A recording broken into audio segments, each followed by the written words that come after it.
Good morning, Claire. Let's start with the triumphant ones, shall we? The same picture of François Hollande marching across the stage in the Bastille, arms in the air, being acclaimed by the crowd, has made a few front pages this morning. Over at Le Parisien, they've just headlined with François Hollande's victory. At Libération, the left-leaning paper, they've just gone with normal. Now, for them, it's not just his character that's a return to normality after the bling-bling president. What they like about him is that he seems down to earth, he seems ordinary, he seems to be able to connect better with voters. They're not talking just about his personality, but also about the style that he might govern in. They're hoping that we're now going to see a more consensual government, a more sharing of power amongst different members of the cabinet, a less dictatorial government, they call it at least, than the hyper-presidency that we called Sarkozy's.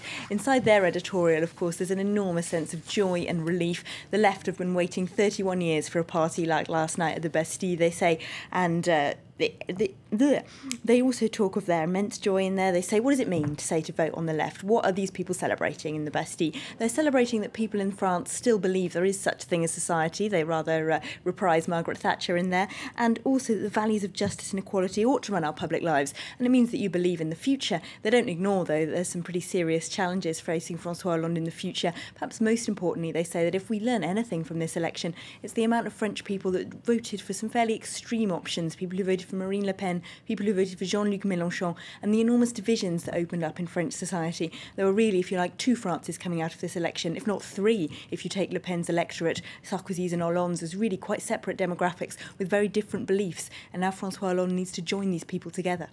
I imagine not all the papers are celebrating. Le Figaro, for example, was quite clearly pro-Sarkozy during the campaign. Yes, Le Figaro actually doesn't quite go in for the attack on the very first day of Hollande's new presidency. They have got him as president looking quite triumphant on their front page, and their editorial says, well, France has opted for change, so they say inside it was probably inevitable, quite a step away from what they were saying a couple of days ago when they reckoned it could still be won. They're not the only ones, though, that have some reservations, if you like, about Hollande's victory. The communist paper, L'Humanité, is of course triumphant to see Sarkozy go. They've got Sarkozy, it's over, in bigger letters on their front page than they have Hollande winning. But inside on their editorial, they've got some fairly tough challenges for him, if you like, reminding us that some people on the left have got some pretty high expectations raised by a victory on the left that he's going to find it difficult to fulfil.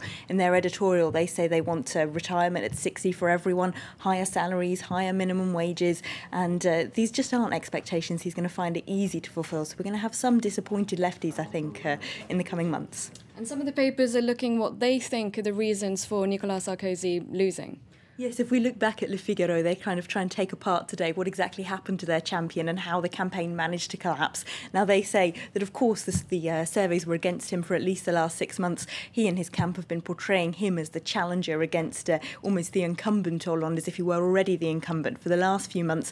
And they say that in the end, he just couldn't turn that tide. They admit he made some strategic errors. They say that he entered rather late into the campaign. Remember, we were left waiting for weeks to find out when he would actually declare that he was running for president. And they say that perhaps his lack of a clear programme, a clear manifesto, another thing that was fairly easy for the left to attack in the run-up to this election, his seeming lack of defined policies. So they reckon he made perhaps some little strategic errors there. It's quite funny, actually. They say it's a bit like a famous seducer trying to get back his wife who's left him for someone more boring, by which they mean Hollande, of course, and in the end the French went for the boring option rather than the more seductive one. So think of that what you will.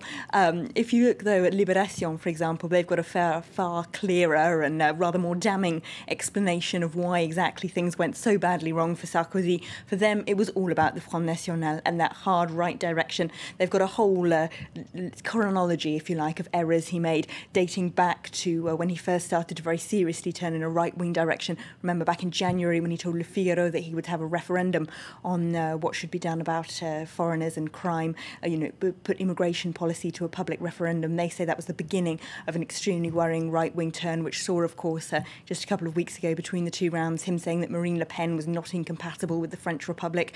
For them, it's that kind of discourse. It's putting immigration and halal meat at the centre of the campaign that really did for Sarkozy, because from the left-wing paper's point of view, that was something that disgusted the French, something that divided them, something that created deep divisions within French society that will now, as some of the other papers were saying, be difficult for François Hollande to rebuild. But that was the destroying of Sarkozy's political career. He's certainly got his work cut out for him. Thank you very much, Elena.